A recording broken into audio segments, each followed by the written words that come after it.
गिलहरी और लेखिका की कहानी। गिल्लू। एक ठंडी सुबह थी। एक बुढ़ी लेखिका अपने घर के बरामदे में बैठकर चाय पी रही थी। तभी अचानक उनकी नज़र जमीन पर पड़ी एक नन्ही सी जान पर गई। वह एक घायल गिलहरी का बच्चा था। उसकी आंखें मुश्किल से खुल रही थी और सांसें भी धीमी चल रही थी।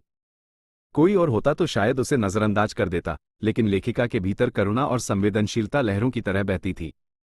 वो उसे अपने कमरे में ले आए। उन्होंने रुई से उसकी पट्टी की, दूध पिलाया और दिन रात उसकी सेवा की। धीरे धीरे वो नन्हा जीव ठीक होने लगा। लेखिका ने उसका नाम रखा गिल्लू। गिल्लू अब घर का हिस्सा बन चुका था। वो लेखिका के कंधे पर चढ़ता, उनके साथ किताबें पढ़ता और खिड़की के पास बैठकर बाहर झांकता। गिल्लू सिर्फ एक पालतू जानवर नहीं था, वो उनका दोस्त, साथी और भावनाओं का सहारा बन गया था। जब कभी लेखिका उदास होती, गिल्लू उनके पास आकर धीरे से उनके गालों से लिपट जाता, जैसे कह रहा हो, मैं हूं ना। गिल्लू को सबसे ज्यादा पेड़े पसंद थे और उसे खिड़की पर बैठकर बाहर देखना भी बहुत भाता था, जैसे वह भी किसी कहानी में खोया हो। पर कहते हैं ना, खुशियों को भी नजर लग जाती है। एक दिन अचानक गिल्लू बहुत चुप हो गया।